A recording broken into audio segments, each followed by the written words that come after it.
Bonjour à tous et bienvenue dans cette deuxième partie où on va rentrer un petit peu plus dans le détail de cette machine avec évidemment les jeux et les cartes aussi qui permettent de pouvoir jouer aux jeux CD-ROM.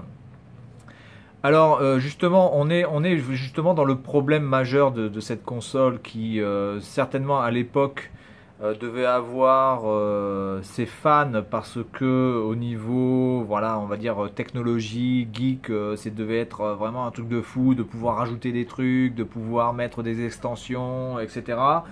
Seulement, il faut bien reconnaître qu'à l'époque, c'était réservé simplement à une classe particulière, c'est-à-dire soit les geeks purs et durs, soit les gens qui pouvaient avoir le pognon de faire importer tout ce qui pouvait être accessoire de la PC Engine, parce qu'encore une fois, il y a quand même pas mal d'accessoires qui n'étaient pas forcément disponibles en France ou en Europe de manière facile pour tout le monde. Donc c'était assez compliqué. Et puis en plus, il fallait vraiment connaître cette machine.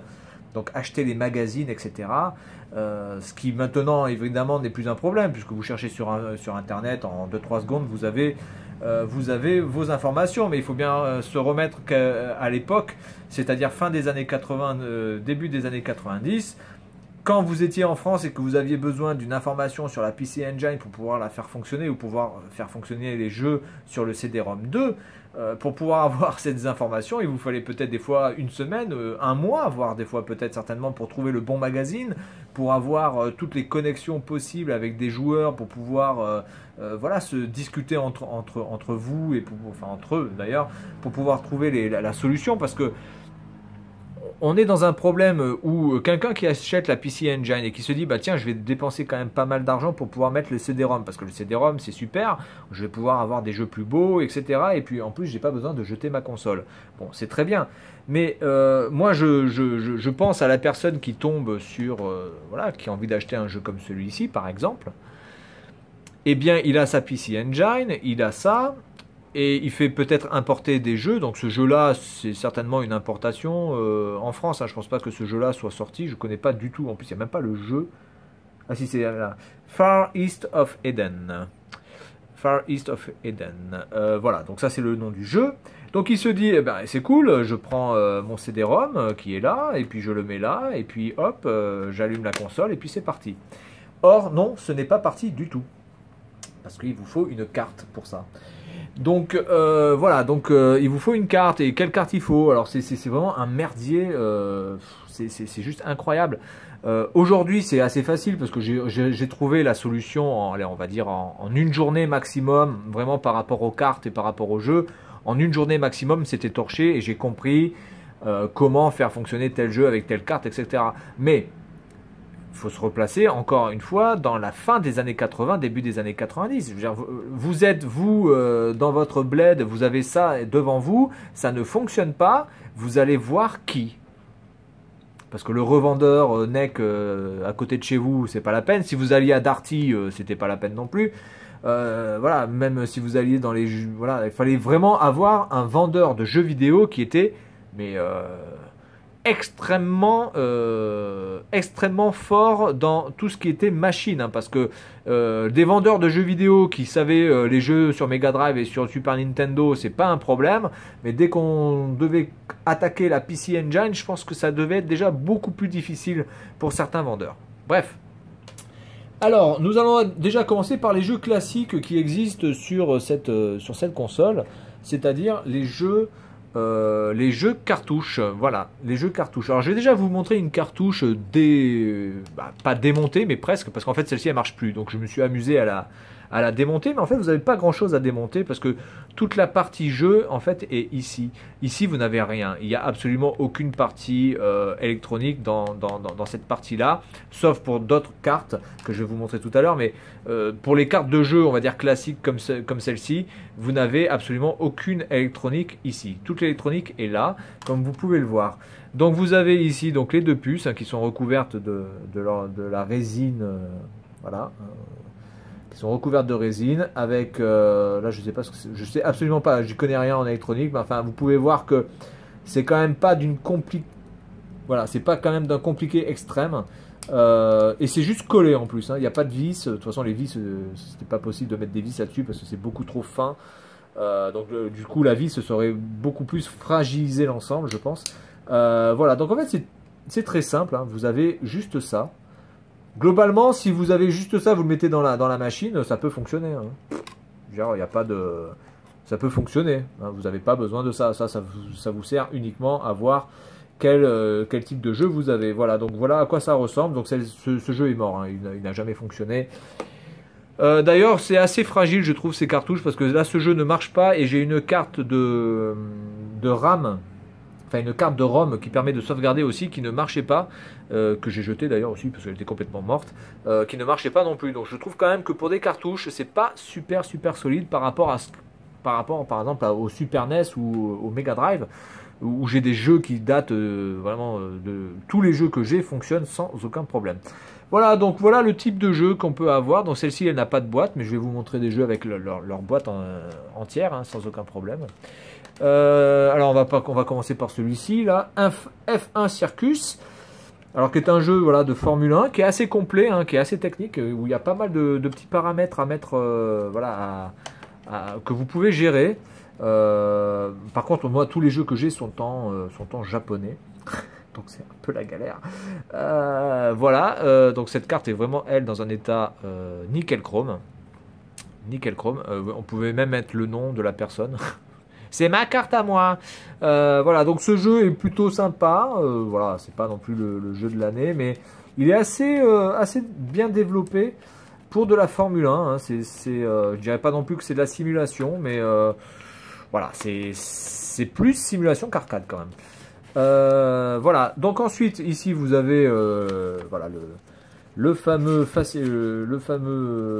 voilà, mode d'emploi. Vous voyez, vous pouvez changer le volant, la direction, les amortisseurs, le design, enfin l'angle à l'avant. Vous pouvez les freins, les vitesses, les pneus.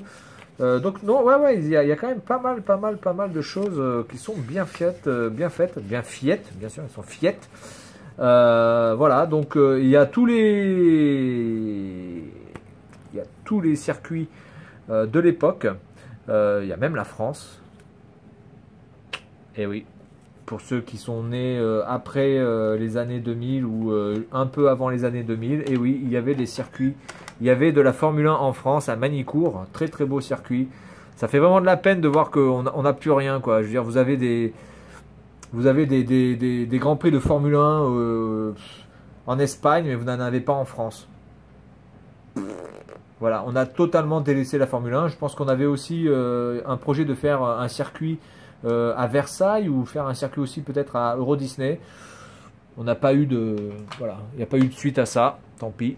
Un jeu que j'ai reçu neuf, celui-là, je l'ai reçu neuf. Vous pouvez voir même la qualité de la boîte, là, elle est nickel. Ce jeu-là, que je vais tester dans la partie 3, qui est franchement pas terrible. Qui est vraiment pas terrible. Bon, il est jouable et il n'est pas non plus moche, etc. Mais il est vraiment pas terrible au niveau du gameplay. C'est dommage, hein, parce que on peut pas faire grand chose en fait dans ce jeu, si ce n'est donner des coups d'épée. Voilà. Par contre, il est en japonais aussi, exclusivement. Pourtant, c'est fait par Namco, hein, c'est pas fait par les derniers abrutis de la Terre, mais voilà, c'est pas un jeu qui a dû rester dans les annales de la PC Engine, même s'il y a quand même un côté graphique qui est plutôt sympa, hein, il y a un côté graphique indéniable, mais vraiment ce côté graphique que vous voyez là, il n'est absolument pas retranscrit, voilà, vous pouvez voir ici qu'il n'est absolument pas retranscrit dans le jeu. Je veux dire, notre personnage ressemble à Larousseau, quoi. T'as l'impression de voir Larousseau habillé en samouraï et voilà, quoi, c'est Larousseau en samouraï, quoi. C'est la mouraille ou le samouraï ou Samuso, comme vous voulez. Voilà, donc je pense qu'il y a quand même quelques petits trucs dans le gameplay que moi, par contre, j'ai peut-être pas compris, qu'on peut peut-être voilà, faire plus de choses au niveau du gameplay. Mais globalement, le jeu est super lourd, le personnage est super lourd. Et il est un peu dur aussi, hein. Globalement à jouer c'est pas la facilité non plus. Voilà, quel autre jeu je peux avoir aussi à vous présenter? Ben, j'ai celui-là qui est un jeu complètement hallucinant parce que c'est un jeu de ballon prisonnier. Et oui, on peut faire des jeux de ballon prisonnier. Et pourquoi pas non plus des jeux de chat perché ou de Colin Maillard. Pourquoi pas, hein, ça doit exister. Les Japonais ne sont plus à ça près. Donc ça, c'est un jeu de ballon prisonnier, clairement. Hein. Au début, je croyais que c'était un jeu de... Je pensais que c'était un jeu de volley ou c'était un jeu de frisbee. Eh bien non, c'est un jeu de ballon prisonnier. Alors la maniabilité est plutôt bonne. Par contre, j'ai pas trop compris la subtilité parce que des fois je joue, des fois je joue pas. Et pourtant c'est la même équipe. Alors c'est un peu, voilà, j'ai pas trop compris. Mais en même temps, tout est en japonais. J'ai aucun jeu où en version ne serait-ce même que anglaise, quoi. Même si des fois il y a des petites traductions. Voilà. Et ça c'est un jeu. Alors celui-là il est plutôt pas mal. Je vous le présenterai aussi ce jeu. C'est un jeu de puzzle game, voilà, une sorte de puzzle game, B-Ball. Voilà, celui-là il est pas mal. Bizarrement, je pensais que ça allait être le jeu le plus pourri quand je l'ai acheté, mais bizarrement il est pas mal. Faut bien comprendre le système, mais vraiment c'est un jeu sur lequel on peut vraiment plus passer de temps que là le jeu et l'autre avec Larousseau en samouraï, hein, clairement. Voilà pour les jeux cartes. Alors maintenant, les jeux en format CD. Ah non, oui, voilà. Les jeux en format CD. Alors, quand vous achetez les jeux, il faut bien regarder cette partie-là. Et quand vous avez les jeux en CD-ROM 2, donc évidemment, moi ça ne me pose pas de problème puisque j'ai le CD-ROM 2, mais quand vous avez le jeu en Super CD-ROM, eh bien, malheureusement, vous allez devoir acheter ce type de carte. Ce type de carte-là, avec des BIOS différents. Là, vous pouvez voir que j'ai le 2.1. Et ici, j'ai le 3.0. 3.0, c'est la dernière. Il n'y a pas d'autres cartes au-dessus du 3.0. Donc là, je pense qu'il y a de l'électronique ici. Hein, parce que là, il y a quelque chose de surélevé. Donc, c'est pas pour rien, clairement. Donc, pour être sûr de pouvoir jouer à tous les jeux de Super CD-ROM, sur votre lecteur CD-ROM 2, vous n'avez pas d'autre choix que d'avoir cette carte-là. Qui coûte aux alentours. Alors moi celle-là je ne l'ai pas trouvé pour très cher, je l'ai trouvé pour 30 €. Mais bon, je sais qu'ici à Taïwan j'ai trouvé quelqu'un qui la vendait quand même pour 60 €, donc j'ai dit laisse tomber. Mais cette carte-là coûte très cher par rapport, je veux dire, à ce que c'est. Hein. C'est une carte, hein. C'est pas non plus, voilà, hein. C'est pas exceptionnel.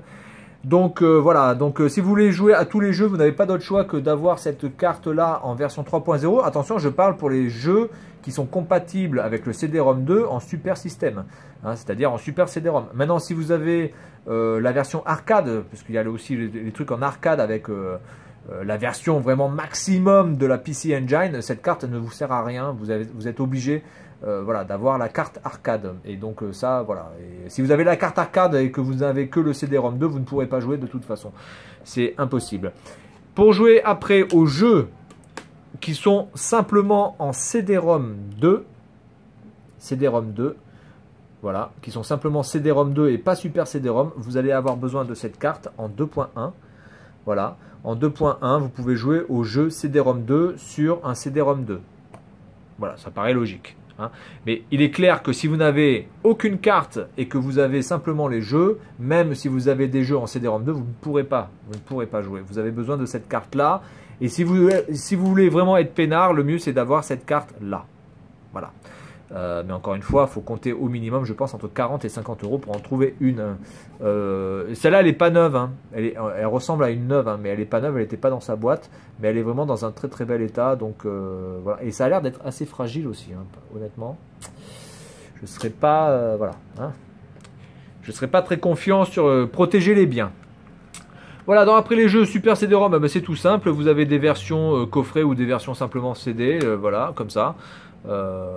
Tout simplement. Là, c'est un jeu de foot qui est assez pourri d'ailleurs.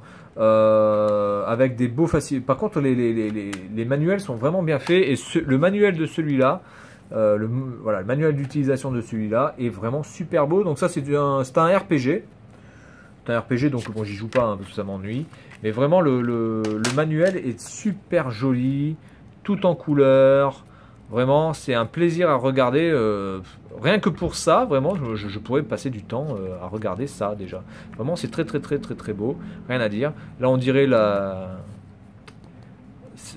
meuf là. Comment ça s'appelle? Marine, je crois. Non, comment ça s'appelle? Marine dans dans les Chevaliers du Zodiaque, dans Saint Seiya. Elle ressemble un peu avec la coupe rouge et le masque là, un petit peu comme ça. Marine, je crois qu'elle s'appelait. Il me semble.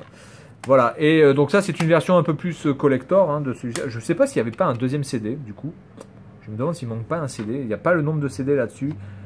Donc j'en sais rien, mais je pense que peut-être il devait y avoir 2 CD. Parce que comme c'est un RPG, je doute quand même que un CD suffise. J'en sais rien, de toute façon, comme j'aime pas les RPG, je vais pas y jouer. Et donc même s'il me manque un CD, j'en ai rien à faire. Voilà, et le dernier truc que je voulais vous montrer en termes de cartes, c'était cette carte-là. Cette carte-là qui est une carte de stockage mémoire en fait. C'est comme une carte mémoire de Dreamcast, de PlayStation 1, PlayStation 2 ou de Nintendo 64, peu importe. Voilà. Donc avec ça, vous pouvez stocker les données que vous avez sur le CD-ROM 2. Donc vous pouvez soit envoyer des données vers la machine, soit la machine vers la carte, soit échanger, c'est-à-dire faire un transfert de ce que j'ai ici vers là et de ce que j'ai ici vers là en même temps. Le seul problème c'est que on ne peut pas copier. Ça c'est un peu dommage, on ne peut pas dupliquer, on ne peut pas copier les choses. Et il me semble que c'est tout parce qu'on peut supprimer bloc par bloc, ça c'est ok, puisque vous avez plusieurs blocs sur la carte. Mais on ne peut pas, voilà, on ne peut pas dupliquer, voilà, c'est un petit peu dommage. Donc cette carte là est assez pratique, surtout si vous jouez à des jeux par exemple comme les styles de jeux RPG qui peuvent prendre peut-être plusieurs blocs, surtout si vous voulez faire plusieurs sauvegardes. Pour être sûr d'avoir toujours vos sauvegardes à côté de vous et de ne pas repartir depuis le début. Donc cette carte là est plutôt pratique. C'est là, elle s'appelle la Tenoko Bank, et c'est fait par Hudson aussi. Alors franchement, moi j'ai découvert Hudson. Hein. Enfin, j'ai découvert Hudson. Je ne pensais pas que Hudson avait fait autant de trucs parce que moi je connais Hudson uniquement pour Bomberman. Alors mais clairement. Je n'ai vu Hudson dans ma vie d'avant que par rapport à Bomberman. Je supposais bien qu'il faisait bien autre chose que Bomberman, mais à ce point-là, parce que je veux dire, sans Hudson, la PC Engine, elle a quasiment plus de jeux, quoi. C'est clairement ça. Il y a quasiment plus de jeux sur la PC Engine, et c'est un peu dommage d'avoir été quasiment juste nourri par Hudson et qu'il n'y ait pas eu beaucoup plus de développeurs tiers. Ceci dit, bon, je pense quand même que les jeux Hudson étaient quand même assez bons. Hein. Enfin voilà, bon après c'est en japonais, je comprends pas forcément ce qu'il faut faire, etc. Mais oui, je pense qu'il y a quand même de très très bons jeux, d'excellents jeux à faire. Mais c'est juste le fait de, voilà, il n'y a que Hudson. Voilà, il y a du Hudson partout. Je vois Hudson partout. Ça aurait dû s'appeler la PC Hudson ou la Hudson Engine, mais peut-être pas la PC Engine. Donc voilà pour la partie support jeu et support autre que jeu. J'espère que vous avez pu apprendre un petit truc ou voir peut-être des petits trucs que vous n'avez pas vu avant. Et puis je vous dis à la prochaine pour la 3e partie de la vidéo où je ferai des tests de jeu. Voilà, allez, salut!